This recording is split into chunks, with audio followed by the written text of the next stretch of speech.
fire tonight with the biggest and most dramatic and certainly the most destructive murder mystery of the year, apparently solved. We don't generally think of wildfires as murder mysteries, but the hellfire that utterly consumed much of coastal Los Angeles in January certainly does qualify. 12 people were killed in the fire and the smoke when almost 7,000 homes and other buildings were incinerated across 36 square miles.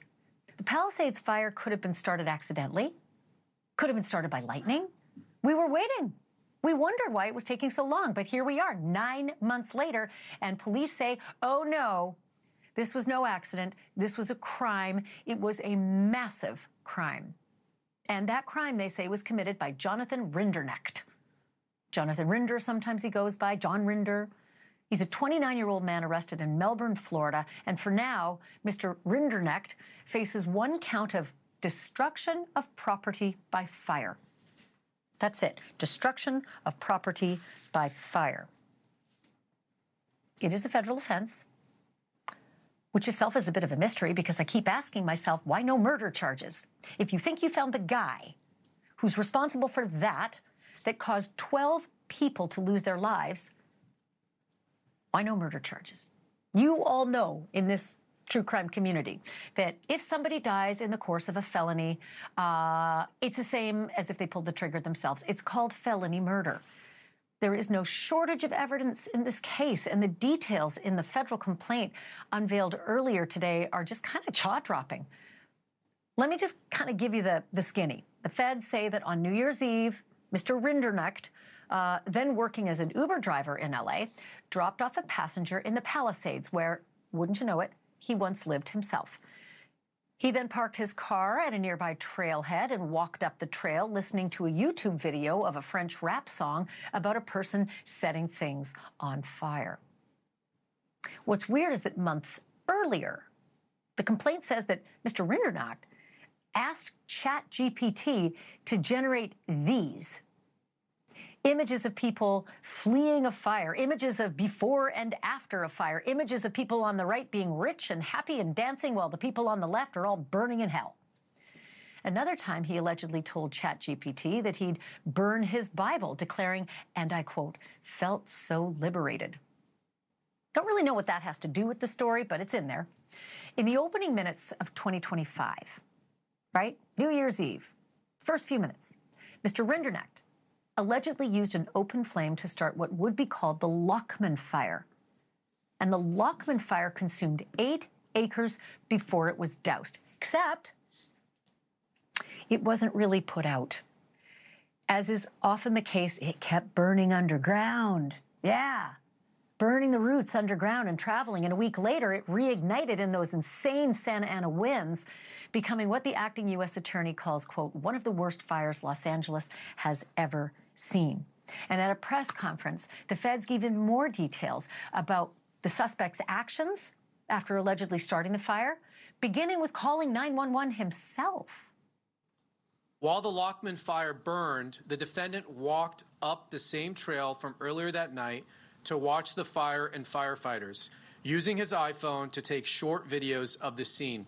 During his interview, he lied about where he was when he first saw the Lockman Fire, claiming he was near the bottom of a hiking trail.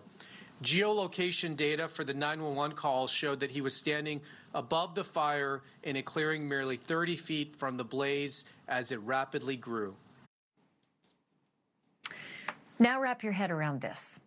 The feds say this guy screen recorded his 911 call, during which he was also asking his old friend ChatGPT what you might call a burning question. Quote, are you at fault if a fire is lit because of your cigarettes? End quote.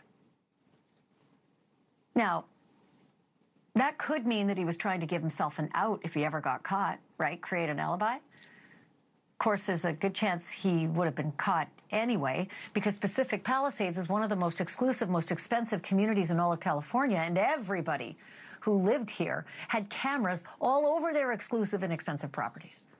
Cameras that the feds now say captured this alleged arsonist at the scene of the crime. Mr. Rinderknecht appeared in federal court in Florida today. He's due back tomorrow to sort out detention issues. In the meantime, we reached out to the LA District Attorney to ask about charges that he might be drawing up. And all Nathan Hochman would tell me is that the case is, quote, still under investigation. And yes, I pressed. I kept texting. I pried and pried, but that's where he left it. Still under investigation. Luckily, though, we have a legend in the Los Angeles legal universe to show us where this case might go from here. Carl Douglas is a renowned defense attorney in California, founding partner of the firm that bears his name and former member of O.J. Simpson's dream team. Mr. Douglas, thank you so much for coming back to the program. It's good to see you. Let's just start with the burning question. Pardon the pun. 12 people died, Carl Douglas, and all we have is this federal charge of setting fire to buildings. Well, Ashleigh, first of all, thank you for having me on your show again. But this is only the first day after these charges have been filed. Nathan Hochman still has a lot of investigation to do to connect Mr. Rinderknecht's connection to the Lockman fire with the Palisades fire that started a full 6 days later. And that's going to be the challenge, I am sure. Murder cases are state charges generally, not federal charges. So it explains why the feds didn't choose to bring these charges themselves.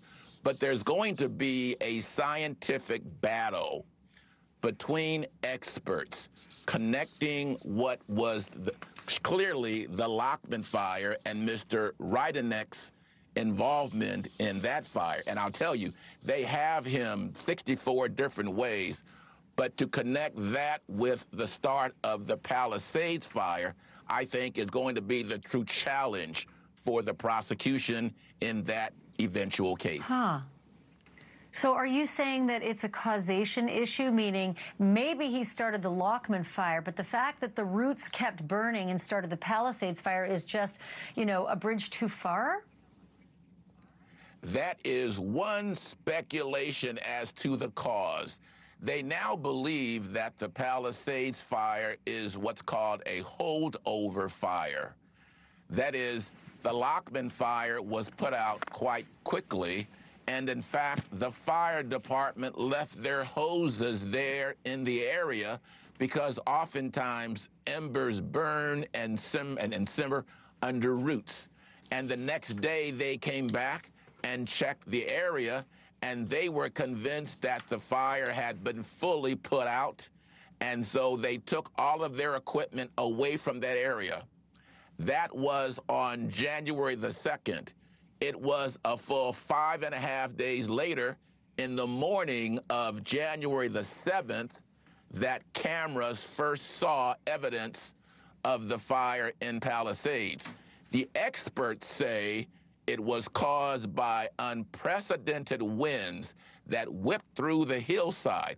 But that causation, that connection is going to be a fierce source of contest between the prosecution and lawyers for the defense. I am no lawyer, and I am certainly not a member of OJ's dream team, which is, you know, legendary, but I always hear the terms "but for," meaning but for the actions of whomever started the Lockman fire, the Palisades fire would not have the spark. Isn't that powerful? That is powerful if it can be proven, and that's the rub. There is analysis that seeks to exclude, for example, a cigarette, that seeks to exclude lightning because there had been no evidence of lightning for 30 days within a 20-mile radius of where the Palisades fire started. However, the Lockman fire was supposed to have been put out. There were no embers burning. There was no smoke. There was nothing to suggest that anything was still burning under the root system. So there's going to be a significant challenge trying to prove that the roots continued to smolder, and that led to the eventual fire that destroyed 6,800 different properties. What about the other stuff? And this is what really grabs the headlines, right? The ChatGPT requests months beforehand to show me these two communities burning with dollar signs on the fences where the rich people live, where it's not burning, and then everybody else in the hellscape on the other side. And then these requests in the moment, you know, can you get in trouble for starting a fire with cigarettes? Literally as he's on the phone, and they say he's 30 feet away from where the flames began. Isn't that stuff super powerful evidence against him? Ashleigh, there certainly is a great deal of evidence that is circumstantial connecting him to the Latchman fire. In fact, on January 24th, he gave an interview with investigators, and he gave statements that were inconsistent. They interviewed his former customers, passengers on Uber that night, who remember weeks later that he was agitated and angry as they were delivering him to an area right near the fire. They interviewed a former roommate who lived in the area. There is a strong circumstantial case connecting him to the Latchman fire. But there's that 6-day gap that I'm sure his lawyers are going to focus on, and that's going to be the rub where there's going to be a challenge connecting the start of the Palisades fire with what had happened in the Latchman fire, and the evidence is strong connecting him to that. I was going to bring up the 2006 Raymond Lee Euler case where 5 counts of first-degree murder because 5 firefighters were killed, and I wondered if the suspect, you know, would face the same kind of case because it's almost cut and dry, except for that gap from the Latchman fire to the Palisades fire. Carl Douglas, you are his attorney. Tell me where you start and what else you bring into his defense. Well, you got to remember, though, the Boyston fire that you talked about, that defendant had been involved with setting 22 different fires, 22 different times. So he had a much greater malicious heart that would lead to the filing of criminal charges for murder. If I am Mr. Rinderknecht's lawyer, I'm going to fight both challenging the circumstantial evidence, but as importantly, challenging the gap between the 5 days that the Latchman fire was put out, where there was no evidence, and the start of the Palisades fire. There's no suggestion that he was anywhere near the area of the Palisades fire where it started. And so my challenge would be to collect a phalanx of different experts, the best that money could buy, to create a doubt of connecting his involvement with the Latchman fire to the start of the Palisades fire.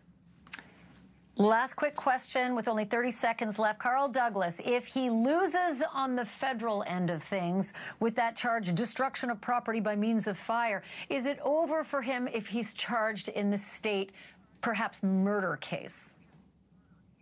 No. There would still be some of the same evidence that could be offered, but because we're talking one federal jurisdiction and separate state charges for murder, there would not be a problem of him facing state charges separate from any federal case filed against him.